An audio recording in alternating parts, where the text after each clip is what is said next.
لا حول ولا قوة إلا بالله العلي العظيم. أعوذ بالله من الشيطان الرجيم. بسم الله الرحمن الرحيم. الحمد لله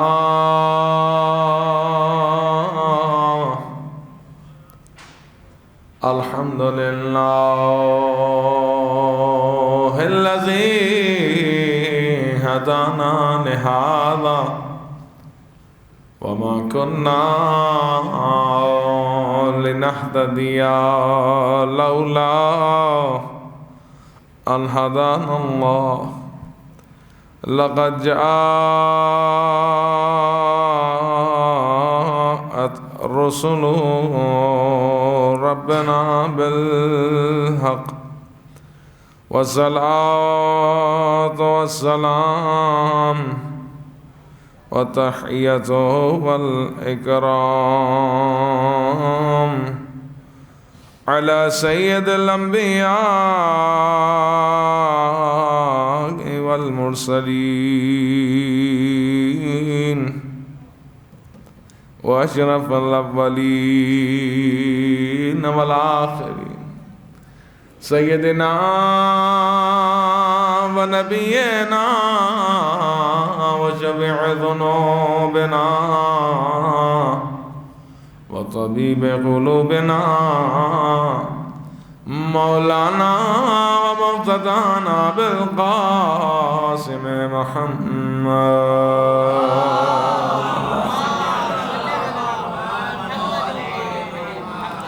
وعلى أهل بيته الطيبين الطاهرين المعصومين المظلومين ولعنة الدائمة على أعدائهم أجمعين من الآن إلى قيام يوم الدين. أما بعد، وقد قال الله تبارك وتعالى في محكم الكتاب الكريم: بسم الله الرحمن الرحيم.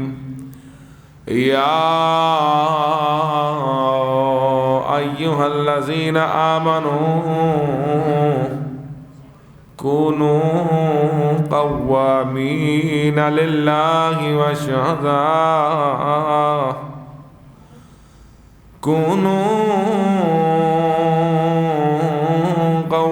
قوامين لله شهداء بالقسط ولا يجرمنكم شنآن قوم على ألا تعدلوا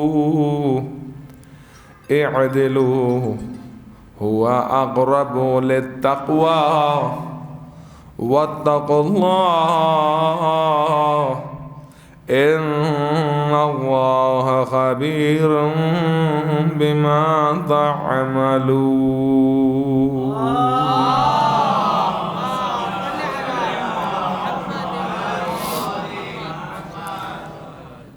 تمام تعریفیں اس ذات پروردگار کے لیے جو تمام عالمین کا رب ہے، جو تمام مخلوقات کا خالق ہے، جو ہم سب کا مالک ہے. وہی ہے جو لائق حمد و ثنا ہے. اسی کے قبضہ قدرت میں ہم سب کی جان ہے. اسی کے حکم سے ہم اس دنیا میں آئے ہیں اور اسی کے بلانے پر اس دنیا سے لوٹ کر چلے جائیں گے. اور تمام درود و سلام اللہ کی ان مقدس ترین ہستیوں پر کہ جو وجہ تخلیق کائنات ہیں.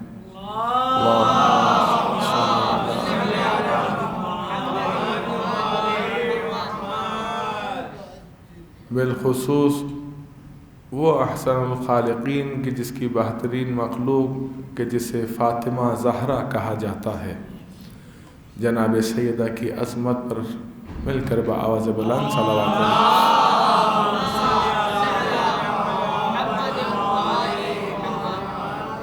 عزیزان محترم، جیسا کہ یقیناً آپ کے علم میں ہے کہ یہ سلسلہ مجالس بسلسلہ شہادت حضرت فاطمہ زہرا سلام اللہ علیہا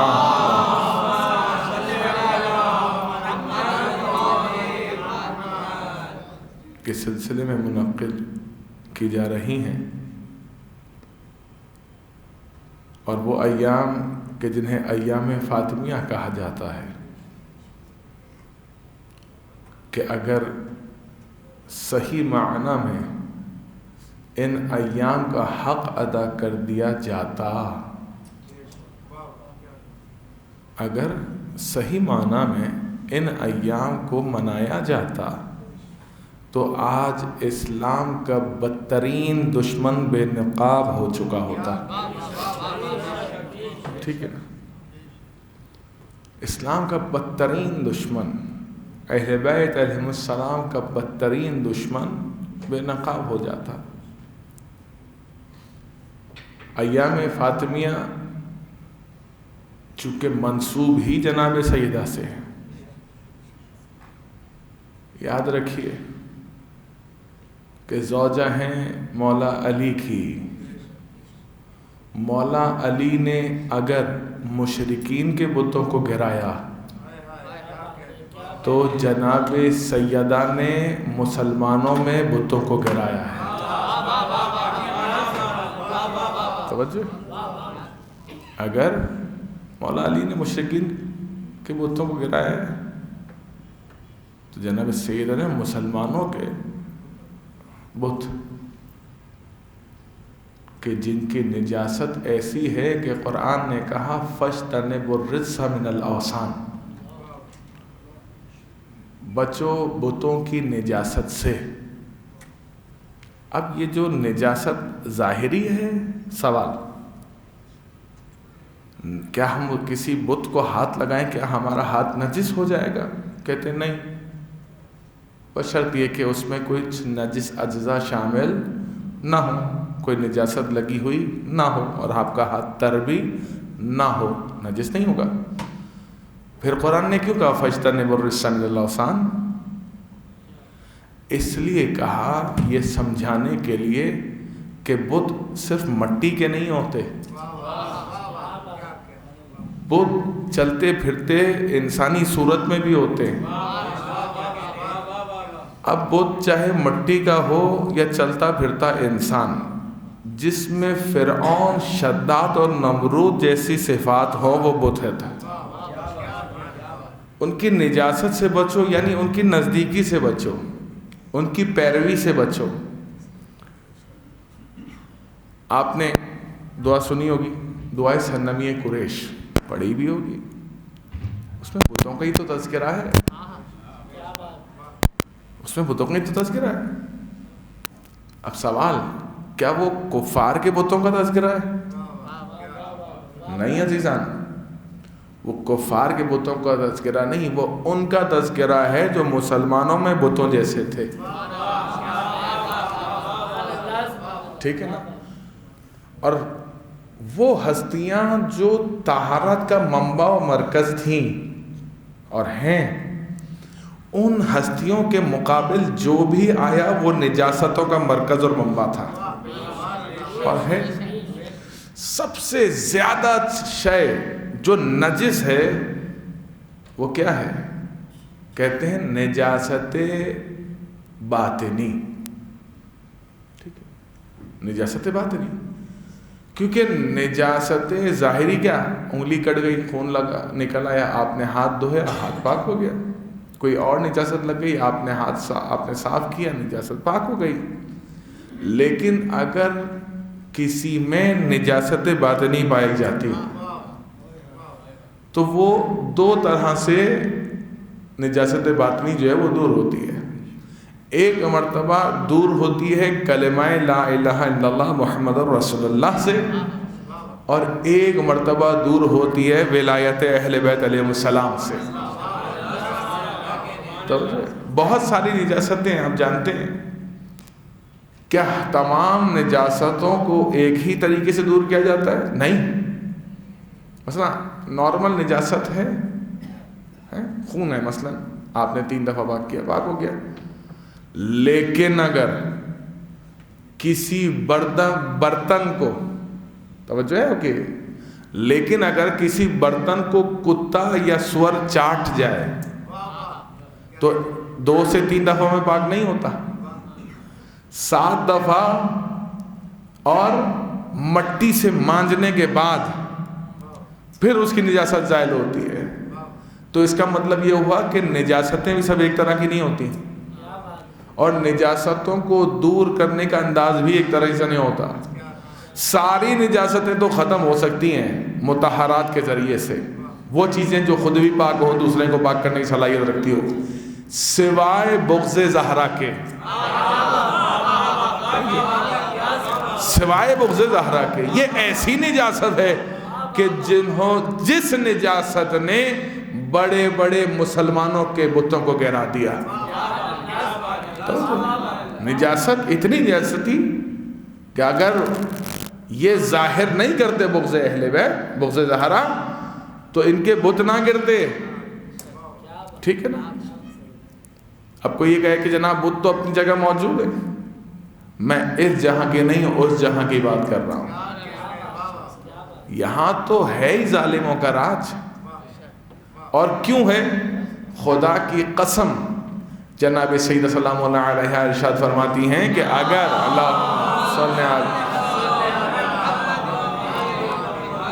اگر حق زہرا و حق ولایت علی کو، حق خلافت علی کو غصب نہ کیا جاتا تو دنیا میں کوئی شخص ایسا نہیں ہوتا جو کسی پر ظلم کر سکتا۔ اہل بیت علیہ السلام پر ظلم ہوا، کسی نے دفاع نہیں کیا، نتیجہ آج تک رسوائی کا سامنا ہے اہل اسلام کو، آج تک۔ کیونکہ فقط ظلم کرنا ظلم نہیں ہے، ظلم سہنا بھی ظلم ہے، اور ظلم پر خاموش تماشائی بنے رہنا بھی ایک ظلم ہے، ٹھیک ہے۔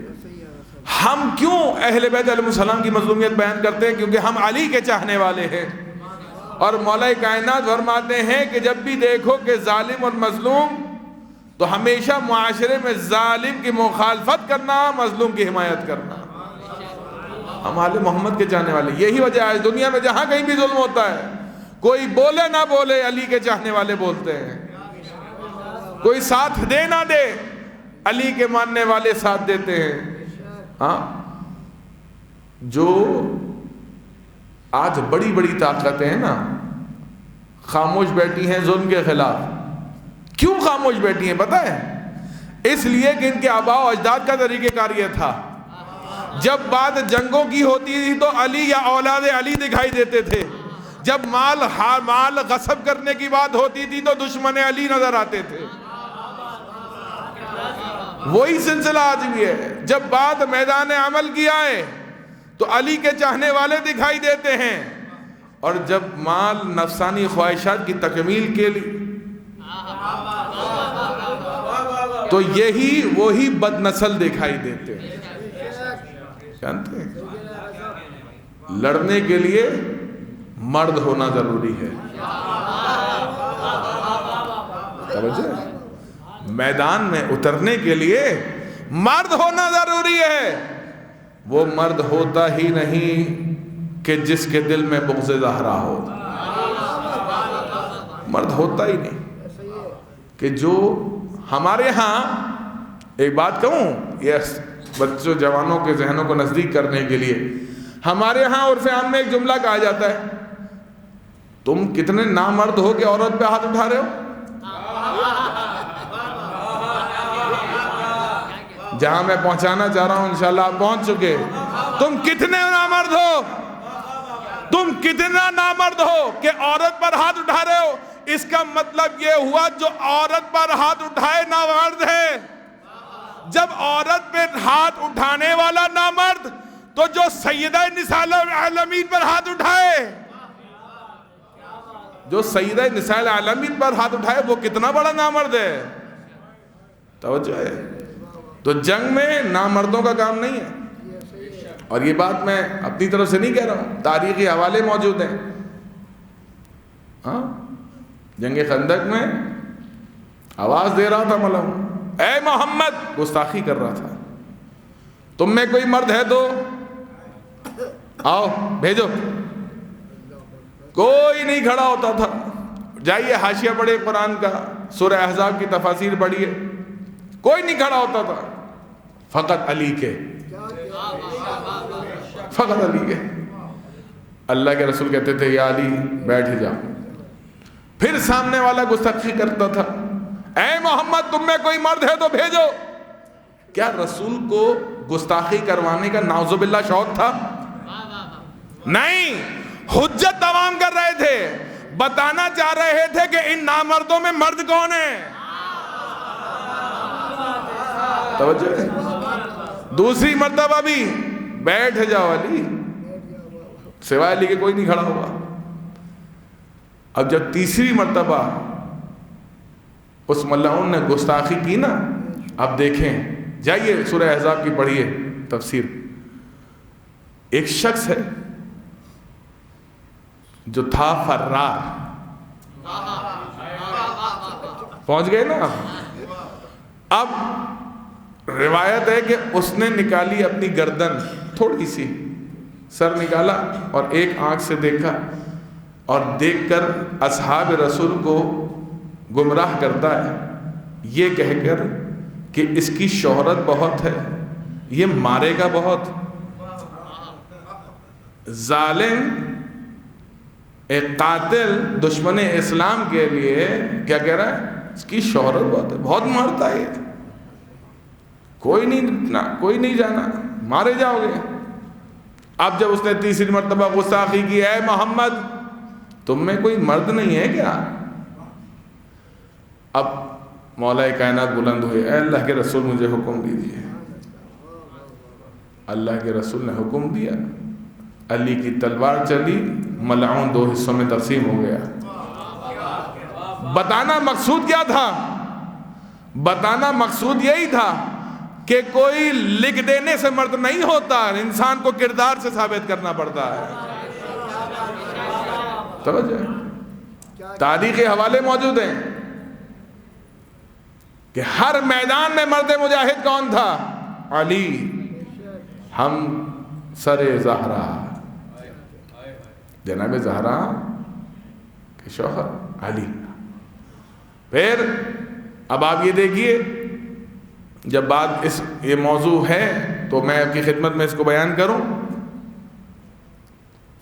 میں نے ابھی مثال دی کہ ہمارے تو اردو میں محاورے میں بھی اس کو نامرد کہا جاتا ہے جو کسی خاتون پر ہاتھ اٹھائے، جو جناب زہرا پر ہاتھ اٹھائے۔ تاریخ کا بدترین انسان مرد کہلانے کے قابل ہی نہیں۔ مرد تو وہ ہوتا ہے جو جنگوں میں پیش ہو، آگے ہو۔ ٹھیک، آپ کی خدمت میں عرض کروں، عزیزان محترم، یہ ایک الگ موضوع ہے، لیکن میں فقط اس کی ایک بات بیان کر رہا ہوں آپ کی خدمت میں، کہ جناب سیدہ کا ہمسر کوئی تھا ہی نہیں سوائے علی کے۔ کوئی تھا ہی نہیں سوائے علی کے۔ اس لیے اللہ کے رسول نے ارشاد فرمایا، اے علی اگر تم نہ ہوتے تو زہرا کا کوئی کف نہ ہوتا، کوئی کف نہ ہوتا۔ عزیزان محترم، جناب زہرا وہ عظیم ہستی جو سیدہ نساء العالمین ہے۔ اب آپ یہ دیکھیں، شوہر معصوم، بیٹے معصوم، باپ معصوم، اور خود بھی معصومہ،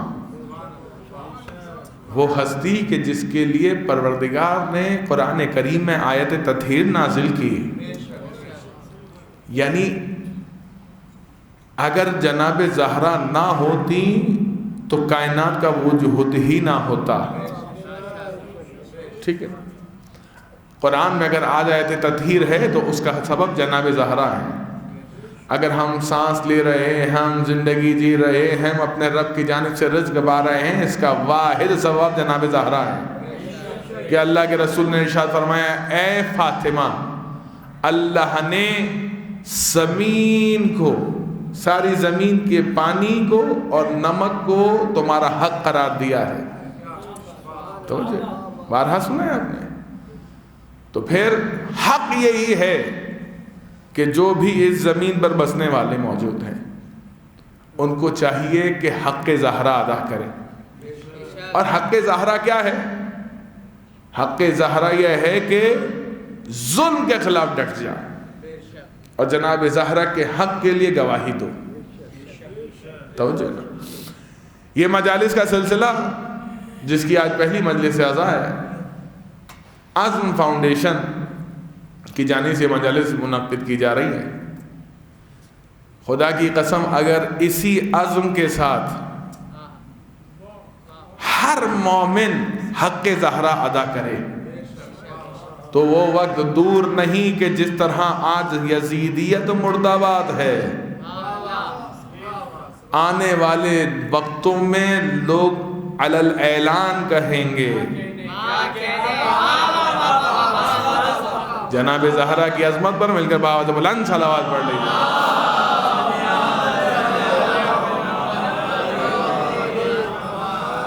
اذان ہوتا ہے. ضرورت اس امر کی ہے کہ جناب زہرا کے حق کو ادا کیا جائے. کیا حق زہرا صرف یا حسین یا زہرا کہہ کر ادا ہو سکتا ہے؟ کہا نہیں، جب تک عملی طور پر ثابت نہ کر دو. جب تک عملی طور پر ثابت نہ کر دو. ورنہ فضائل کا اعتراف تو دشمن بھی کیا کرتا تھا، کمالات کا اعتراف تو دشمن بھی کیا کرتا تھا اہل بیت علیہ السلام کے. حتیٰ کہ جب امام حسین علی مقام کی ہم تاریخ پڑھتے ہیں تو عجیب مناظر دیکھنے میں آتے ہیں کہ ایک عجیب انسان تھا. ایسا نہیں ہے کہ لوگ معتقد نہیں تھے، معتقد تھے. ایسا نہیں جانتے تھے کہ زمانے کے امام جانتے تھے.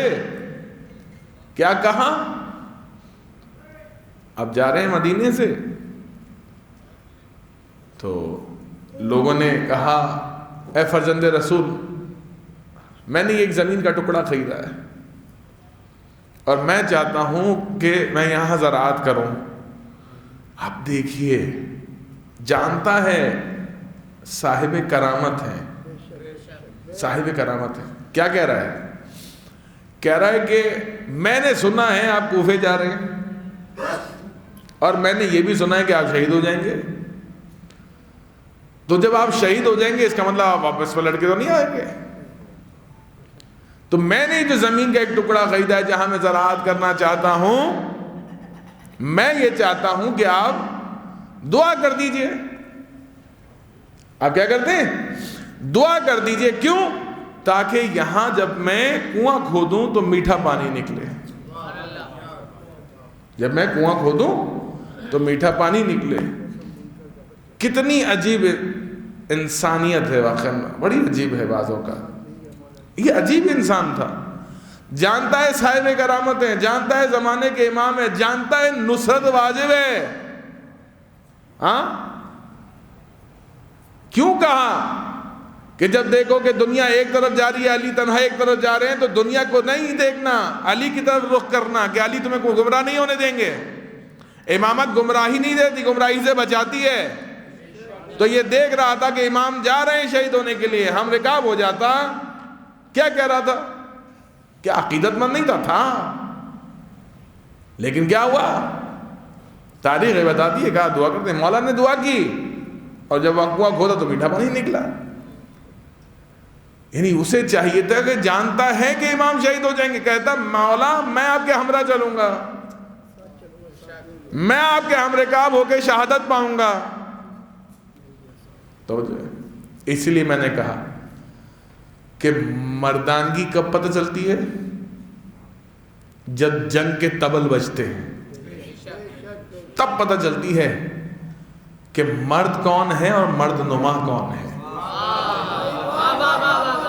توجہ، مرد کون ہے، مرد نما کون ہے. مرد چند ہی تھے اور مرد نما بہت.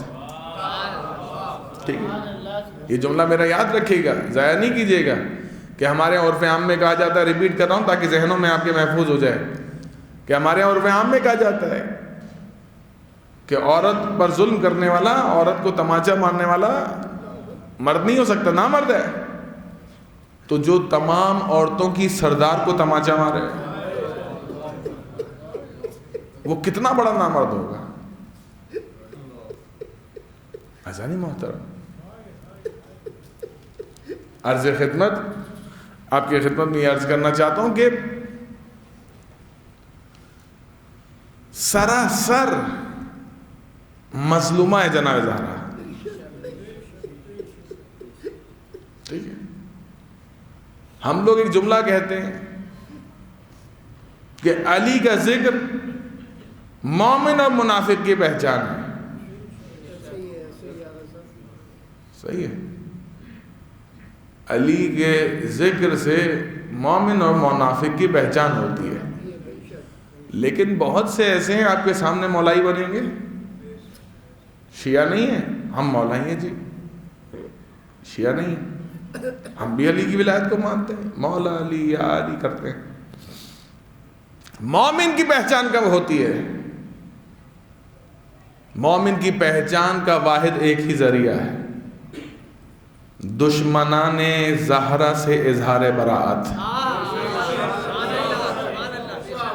توجہ، ورنہ علی کی ولایت کا اعلان تو بہت کرتے ہیں، ولیوں کا سردار نہیں کہتے کیا؟ جائیے پوچھئے کہ مانتے ہیں ولیوں کے سردار ہیں، مانتے ہیں مولا علی، امام علی، کتنی باتیں کرتے ہیں آج کل سوشل میڈیا پہ اور آ کے میڈیا کے اوپر. لیکن پتہ کب چلتا ہے کہ کون مرد ہے کون مرد نما؟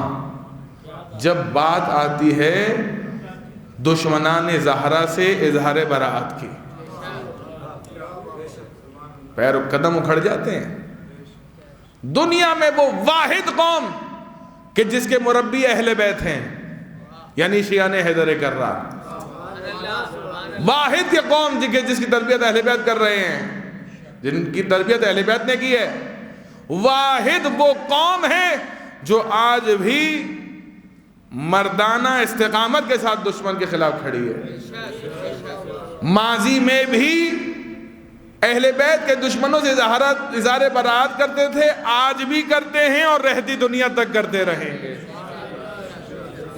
توجہ، کسی کی تعریف کرنا بہت آسان ہے، لیکن ظالم کو ظالم کہنا بہت مشکل کام ہے. توجہ، خلاف عادل ہے کہ کوئی انسان اس بات کا اظہار کرے کہ میں آل محمد کو مانتا ہوں، اہل بیت سے محبت کرتا ہوں، جناب زہرا سے عقیدت رکھتا ہوں. خلاف عادل ہے کہ اس دعوے کے بعد اگر کوئی دشمن زہرا سے عقیدت رکھے، خلاف عادل ہے. عادل کیا چیز ہے؟ عادل یہ ہے کہ جو شے جو مقام رکھتی ہے اسے اس مقام پر قرار دینا، اسے کہا جاتا ہے عادل. ٹھیک ہے، تو یہ کیا ظلم نہیں ہے کہ قاتل اور مقتول آپ کی نگاہ میں برابر ہو گئے؟ میں ایک سوال کرتا ہوں، اور وہ سوال یہ کرتا ہوں کہ جو لوگ جناب زہرا کے قاتلوں سے اظہار براءت نہیں کرتے، ان سے عقیدت رکھتے ہیں، ان کو اپنا دوست دار جانتے ہیں، دوست مانتے ہیں، کیا یہ حابیل اور قابیل کو بھی حابیل اور قابیل کو بھی یہ کہیں گے کہ دونوں برابر ہیں؟ ان میں بھی تو ایک قاتل تھا ایک مقتول تھا. نہیں کہتے، نہیں، وہاں قاتل ظالم ہے، مقتول مظلوم ہے. تو یاد رکھو جو عدل کی بنیاد پر بات کرتا ہے اس کے لیے فارمولہ تبدیل نہیں ہوتا. جو ظالم وہاں ظالم تھا وہی ظالم یہاں بھی ظالم ہے. جو مظلوم وہاں مظلوم تھا وہی مظلومہ آج بھی مظلومہ ہے.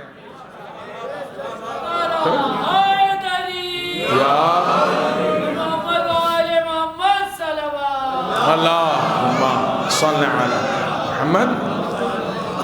اگر فارمولہ تبدیل ہو رہا ہے نا کہ حابیل اور قابیل کے معاملے میں کہتے نہیں یہ ظالم اور مظلوم ہے, اور جناب زہرا کے قاتل اور جناب زہرا کے معاملے میں بات کرتے نہیں, تو اس کا مطلب فارمولہ اب کیا تبدیل ہو گیا. اب فارمولہ جو عقلی بنیادوں پر ہو, اہل بیت اور قرآن کے مطابق ہو, یا یوں کہوں کہ قرآن اور سنت کے مطابق ہو, فارمولہ تبدیل نہیں ہوتا. حق حق ہے, باطل باطل, سچ سچ ہے, جھوٹ جھوٹ. یاد رکھیں ایک قاعدہ ہے منطقی, ضدین لا یجتمعان. ضدین کبھی بھی دو ضد چیزیں آپس میں جمع نہیں ہوتی. تو یہ عقلی بنیاد پر ہی بات ہے جس کی وجہ سے اس کو منطقی قاعدہ کہا گیا ہے کہ ضد کبھی جمع نہیں ہو سکتے, یعنی حق اور باطل جمع نہیں ہو سکتے, سیاہ اور سفید جمع نہیں ہو سکتے. ظلم یعنی ظالم اور مظلوم برابر. پھر جناب زہرا اور قاتل جناب زہرا کیسے برابر ہو سکتے ہیں؟ ہو نہیں سکتا. یہ ہم سے بھی نہیں ہو سکتا کیونکہ ہمارے مربی اہل بیت ہیں, ہماری تربیت کرنے والے ہمارے رہنما اہل بیت ہیں کہ جنہوں نے حق کو کہا اور ظلم کو ظلم کہا. باطل باطل ہے, حق حق ہے, جمع نہیں ہو سکتی دو چیزیں. اس لیے قرآن نے کہا جعل الحق زہق الباطل ان الباطل کان زہوقا. کبھی جمع نہیں ہو سکتے. جب بھی حق ہوگا باطل اس کے نزدیک نہیں آ سکتا, باطل ہوگا حق آئے گا, باطل یہ تو ہے. اسی لیے مولا کائنات کے ذکر کو کیا قرار دیا؟ حق. کہ جہاں علی کا ذکر ہوتا ہے وہاں سے منافق اٹھ جاتا ہے. ٹھیک ہے, جہاں بھی علی کا ذکر ہوتا ہے وہاں سے منافق اٹھ جاتا ہے. اور اپنی محفلوں سے اٹھانے کے لیے اور منافقین کے پہچان کے لیے اللہ کے رسول نے بہترین فارمولہ دے دیا. اگر کوئی پھر بھی نہ پہچانا جائے, اگر کوئی پھر بھی, یعنی کیا مطلب؟ منافقت کے لبادے میں بیٹھا ہو. صحیح ہے, تو اب کیا کریں؟ بہت خطرناک منافق ہے, عام منافق نہیں ہے. ایسا منافق ہے جو کہتا ہے میں بھی مانتا ہوں علی کو. کہا آپ کیسے پتہ چلے؟ کہا علی و فاطمہ ایک ہی یونٹ ہیں. جس دشمن کی شناخت علی کے ذکر سے نہیں ہو رہی, اس دشمن کی شناخت زہرا کے زور کے ذکر سے ہو جائے گی. کچھ نہ کریں, علی کا ذکر کریں, دشمنان زہرا پر لعنت کریں, اظہار برات کریں. جوان بیٹھے ہیں آپ کے لیے ایک جملہ عرض کرتا ہوں کہ اظہار براعت کبھی بھی جو ہے وہ حرام نہیں ہے. ٹھیک ہے, چونکہ حرام تو چھوڑیں, واجب ہے. تبرہ واجب ہے. البتہ ایک اشتباہ پایا جاتا ہے ہمارے جوانوں میں. تبرے کا مطلب گالی نہیں ہے. تبرے کا مطلب ہرگز گالی نہیں ہے. تبرے کا مطلب ہے ان کے کردار سے, ان کی ذات سے اظہار برات. جو کردار ان کا تھا اس کردار کو نہیں اپنانا, جو ان کا انداز زندگی تھا, طرز زندگی تھا, ان کے طرز زندگی کو نہیں اپنانا, ان کی سنت کو نہیں اپنانا, ان کو رد کرنا ہے, ان کو تسلیم نہیں کرنا, ان سے محبت نہیں رکھنی, ان سے اظہار ہمدردی نہیں رکھنی. ایسے ہی نہیں کہا کہ اگر کوئی زہرا کے دشمن سے رائی کے دانے کے برابر بھی ہمدردی رکھے وہ ہم میں, وہ جناب زہرا کی شفاعت نہیں پاتا. توجہ آپ کی, ایسا نہیں ہوتا. لہذا معیار تشیع کیا ہے؟ معیار تشیع یہ ہے کہ اللہ نے تولا کے ساتھ تبرہ کو واجب قرار دیا ہے. تولا علی کی محبت کا اظہار، تبرہ دشمنان زہرا سے اظہار بیزاری. توجہ ہے؟ ورنہ آپ دیکھیں اگر ہم کہیں کہ امام حسن، امام حسین یا امام علی کے دشمن، ان سے اظہار برات، ان سے اظہار برات تو ہے، لیکن ان کا دشمن بے نقاب نہ ہو جب تک زہرا کے قاتلوں پہ لعنت نہ ہو. صحیح. ایک جملہ میں عرض کرتا جاؤں، چونکہ پہلی مجلس ہے تو اب چونکہ ایک سلسلہ ہوتا ہے ہمارے یہاں، آج کل تو ریکارڈڈ ہوتی ہیں ہر چیزیں، تو میں نے ایک بات کہی تھی خطبہ جمعہ میں، تو اس بات کو یہاں ریپیٹ کر رہا ہوں تاکہ سننے والے جو ہے میری اس بات کو اپنے ذہنوں میں محفوظ کر لیں. بعض ہمارے جوان جب جذباتی ہوتے ہیں تو کہتے ہیں کہ ہمارے مولانا حضرات نام لے کر کیوں نہیں بولتے. توجہ، نام لے کر تبرہ کیوں نہیں کرتے؟ ڈرتے ہیں. کیا کہتے ہیں؟ میں تو اس کو شیعہ مانتا ہی نہیں جو علی کا ماننے والا ہو اور ڈر جائے. توجہ، جو ڈر جائے یا جو بک جائے وہ سب کچھ ہو سکتا ہے، شیعہ نہیں ہو سکتا. علی کا چاہنے والا. تو پھر سنیے، کیا جناب یہ مولانا حضرات نام کیوں نہیں لیتے؟ نام لے کے کریں نا. اس کا مطلب ڈرتے. تو پہلا میرا سوال ایسے ذہنیت رکھنے والے لوگوں سے، آپ بھی کر سکتے ہیں کسی سے سوال جو اس طرح کی ذہنیت رکھتا ہو، کہ اچھا بھائی تمہارا معیار یہ ہے، ہم بچے بیٹھے ہیں ان کے سمجھانے کے لیے کہوں کہ وہ ڈرپوک ہوتا ہے جو جناب زہرا کے قاتلوں کا نام لے کر تبرہ نہیں کرتا، اس کا مطلب وہ ڈرپوک ہے. اچھا بھائی یہ معیار ہے آپ کے، تو آئیے ہم بات کرتے ہیں. اب سوال یہ جو فروات دین ہے، تبرہ اس کا حصہ ہے. 10 ہے نا فروات دین، ٹھیک ہے، ان میں سے 10واں جو ہے وہ تبرہ ہے. تو پہلی دعوت فکر کہ منزل بمنزل چلیے. کوئی بھی ڈائریکٹ میٹرک کی کلاس میں نہیں آتا، پہلی کلاس، دوسری، تیسری، چوتھی، پانچویں. تو جو لوگ اس فکر کے مالک ہوتے ہیں سنیں، تو پہلا درجہ کیا ہے؟ نماز. آئیے. روزہ. آئیے. پھر نماز، روزہ، حج، زکوٰۃ، خمس، جہاد، امر بالمعروف، نہی عن المنکر، تولا، پھر تبرہ سب سے آخر. تو آپ اس طرح سے آئیے، یہ کیجئے. پہلی بات یعنی اپنے آپ کو پہلے عملی طور پہ شیعہ ثابت کیجئے. تبرے کا حق اسی کو ہے جو کردار سے علی کا چاہنے والا ہو. تو تبرے کا حق صرف اسی کو ہے جو کردار سے شیعہ ہو، فقط نام کا نہیں ہے. عزیزان محترم، تو کردار کا شیعہ ان مراحل کو طے کر کے جب یہاں تک پہنچے گا تو اس قابل ہوگا کہ تبرے کو سمجھے گا اور پھر حقیقی طور پر تبرہ کرے گا. کیا مطلب؟ ان دشمنان اہل بیت کے کردار کو کبھی نہیں اپنائے گا. فائدہ کیا؟ گالی دیں کسی کو، کردار اپنائیں اسی کا. استاد سبت جعفر پروردگار ان کے درجات فرمائیں، بلند فرمائیں. استاد نے اپنے اشعار میں یہی تو کہا کہ تبرہ کرتے ہو لیکن کردار انہی کا اپناتے ہو. واقعا بڑی ولی خدا سے کم نہیں ہے استاد کی ایک شخصیت. پروردگار ان کے درجات کو بلند فرمائیں انشاءاللہ. عزیزان محترم، عرض کی خدمت یہ ہے کہ تبرہ کا مطلب گالی نہیں ہے، تبرہ کا مطلب یہ ہے کہ دشمنان زہرا سے، دشمنان اہل بیت سے اظہار برات. وہ کس طرح؟ کہ ان کے کردار کو اور ان کی سنت کو اپنایا نہ جائے.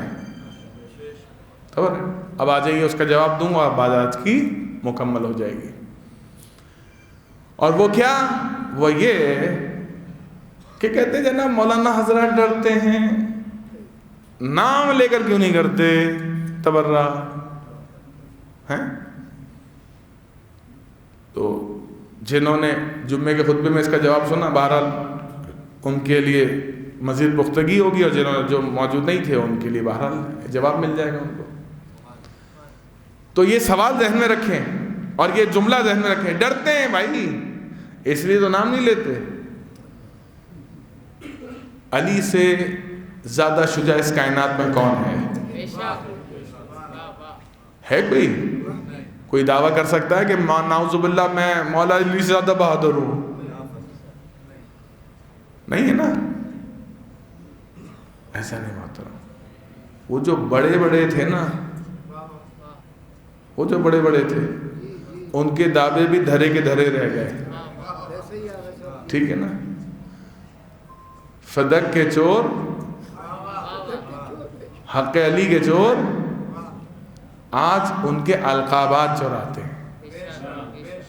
سنیں نا، ڈرتے. اچھا مولا علی سے زیادہ شجاع بہادر کون؟ کوئی نہیں کہ جو مولا کائنات سے زیادہ بہادر ہو. ارے وہ کہ جن کی تلوار جب چلے تو فرشتے اپنے پر سمیٹ لیتے ہیں. علی سے اتنا شجاع بہادر کوئی ہو سکتا ہے؟ اس کے باوجود تعلیم جو فرمائی، دعائے صنمی قریش، شروع میں ذکر کیا میں نے، اس کا حوالہ دیا. وظائف الابرار میں جو پرانی قدیمی وظائف الابرار ہے اس میں آپ کو مل جائے گی. پڑھیں ذرا اس کا پورا ترجمہ. دشمنان اہل بیت، بالخصوص دشمنان علی و بطول کے قاتلوں کو بے نقاب کیا ہے، لیکن کسی کا نام نہیں لیا. اب ذرا جرت ہے کہہ کے دکھاؤ کہ نعوذ باللہ ڈر گئے علی. کافر ہو جاؤ گے، نجس ہو جاؤ گے، تمہاری طہارت پاکیزگی نجاست میں تبدیل ہونے میں لہجہ نہیں لگے گا. توجہ ہے. اہل بیت، میں نے شروع میں ابھی درمیان میں کہا کہ اہل بیت ہمارے مربی ہیں، اہل بیت ہمارے سکھانے والے ہیں. آپ دیکھیں خطبہ شقشقیہ، بتائیے اہل بیت کی سیرت میں سے کسی امام کا کہ مستقیماً امام نے جو ہے اظہار براعت کیا اور نام لے کر. ایسا نہیں محترم. کیوں؟ اگر ناموں میں لگا دیتے نا تو لوگ ناموں میں الجھ جاتے، کردار اپناتے. دعائے صنمی قریش میں کردار بتا دیا کہ دشمنان زہرا کا کردار یہ ہے، دشمنان اسلام کا کردار یہ ہے. جہاں بھی دکھائی دے سمجھ لو آل محمد کا دشمن ہے. یہ کردار جہاں بھی دکھائی دے سمجھ لو آل محمد کا دشمن ہے. ٹھیک ہے نا. لہذا یہ بات نہ کی جائے کہ جناب نام لے کے کیوں؟ اگر صرف نام ہی سے کی بات ہے تو کیا قرآن میں اہل بیت کے نام ہیں؟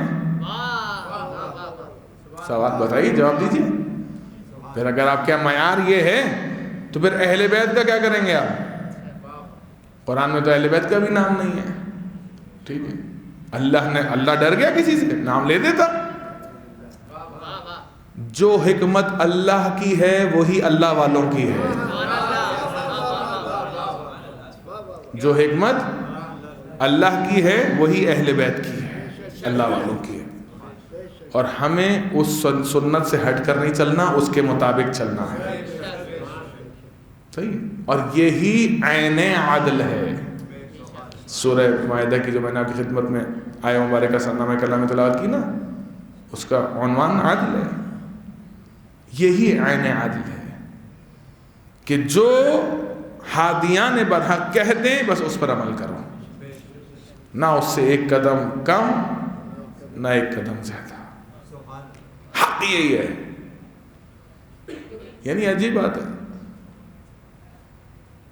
ہم لوگ اپنے بڑوں کی اس بات سے تو سمجھ لیتے ہیں کہ کبھی بھی باس کے آگے نہیں چلو. ہاں باس کے آگے نہیں چلو اور گھوڑے کے پیچھے نہیں چلو. ٹھیک ہے نا.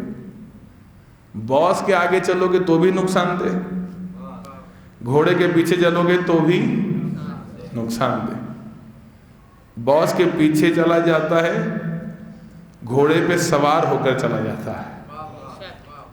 توجہ اجان محترم, لہذا جو اہل بیت نے کہہ دیا بس, جو اہل بیت کا طرز زندگی ہے وہی ہمارے لیے مشعل راہ ہے, وہی ہمارے لیے رہنما ہے. اس کو کہتے ہیں خط رہنما. اس پر چلیں گے دنیا و آخرت میں انسان کامیاب و کامران ہے. جناب زہرا کی عظمت پر مل کر باوجہ بلند صلوات.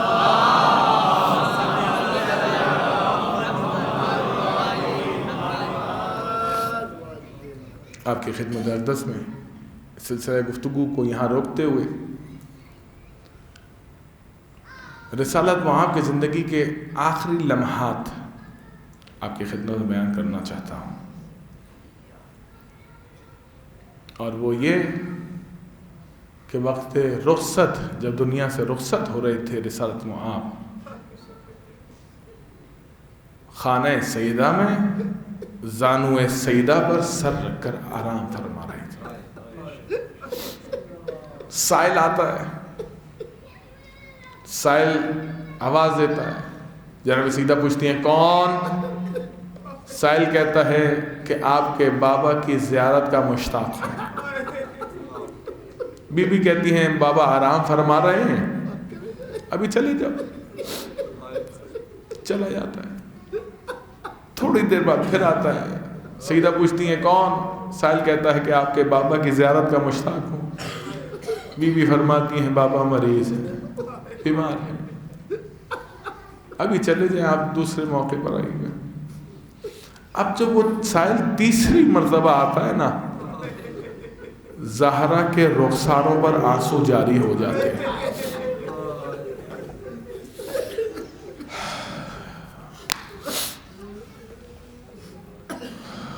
بیٹیاں کیا ہوتی ہیں کوئی کسی باپ سے پوچھے. اور جب بیٹی فاطمہ زہرا جیسی ہو نا, کہ جو اپنے باپ کے لیے ام ابیہا ہو, ایسی بیٹی, ایسی بیٹی. رخسار پر آنسو جاری ہوئے, چہرے اقدس رسالت معاب پر گرے. رسالت معاب بیدار ہوئے, اپنی بیٹی کی آنکھوں میں آنسو دیکھے, کچھ پوچھا نہیں, رونے لگے. روتے روتے پوچھتے ہیں, کہتے ہیں, فرماتے ہیں زہرا رویا نہ کر, تیرا رونا مجھ سے برداشت نہیں ہوتا. جناب خدیجہ جب دنیا سے رخصت ہو رہی تھی نا, تو جناب خدیجہ نے اپنی وصیتوں میں ایک جملہ کہا تھا, اور وہ یہ جملہ کہا تھا, اے اللہ کے رسول, میں نے اپنی زندگی میں آپ سے کبھی کچھ نہیں مانگا, میری فاطمہ بہت چھوٹی ہے, آپ کے دشمن بہت زیادہ ہیں, بس میرے بعد میری فاطمہ کا خیال رکھیے گا, کبھی اس کی آنکھوں میں آنسو نہ آئے, کبھی اس کی آنکھوں میں آنسو نہ آئے. رو کے فرماتے ہیں اے فاطمہ بیٹا رویا نہ کر, وجہ کیا ہے رونے کی؟ کہا فاطمہ تیرا رونا دیکھا نہیں جاتا. میں کہوں گا یا رسول اللہ, آپ سے جناب زہرا کا رونا دیکھا نہیں جاتا. اے کاش کہ آپ ہوتے جب فاطمہ پر جلتا ہوا سنیں گے عزاداروں. عجیب عجیب ہے, مصائب عجیب ہے جناب زہرا کے. جناب زہرا کو کہا بیٹا رو نہیں, رو نہیں, خاموش کرا. کیا وجہ ہے رونے کی؟ وجہ کیا ہے؟ کہا بابا میں بار بار ایک سائل کو منع کرتی ہوں, وہ پھر آ جاتا ہے. وہ سیدہ جو محدثہ ہیں, روایت بیان کرنے سے پہلے اس بات کی وضاحت کر رہا ہوں, وہ سیدہ جو محدثہ ہیں, یعنی کیا مطلب محدث ہیں؟ جن سے فرشتے ہم کلام ہوتے ہیں. سنیں، کیا وہ نہیں جانتی تھی کہ دروازے پہ کون آ رہا ہے؟ رسول کو یہ کیوں کہنا پڑا فاطمہ کیا تو نہیں جانتی یہ کون ہے؟ یہ بتانے کے لیے کہ دنیا جناب زہرا کے دروازے کی عظمت کو سمجھ جائے. رو کے فرماتے ہیں فاطمہ یہ کوئی اور نہیں، یہ ملک الموت ہے. جب بھی کسی کے دروازے پر جاتا ہے کسی سے اجازت نہیں لیتا. یہ تیرے در کی عظمت ہے کہ تیرے در پر آ کر تیرے گھر میں داخل ہونے سے پہلے اجازت طلب کر رہا ہے. میں کہوں گا یا رسول اللہ یہ فرشتے ہیں، یہ در زہرا کی عظمت ہے، لیکن ہائے زہرا کا نصیب دروازہ جلتا رہا. سنیں گے آخری جملہ مصیبت کا سنیے. یہاں ابھی نزدیک میں عرشی مال پر عرشی پر آگ لگی. آپ نے دیکھا ہوگا، جو وہاں گیا نہیں دیکھا تو تصویروں میں دیکھا ہوگا یا ویڈیوز میں دیکھا ہوگا. جب آگ لگی شدید آگ لگی تھی. آگ لگنے پر ہزاروں لوگ مدد کرنے پر آ گئے. میں کہوں گا کتنی مظلومہ ہے فاطمہ. فاطمہ کا در جلتا رہا. کوئی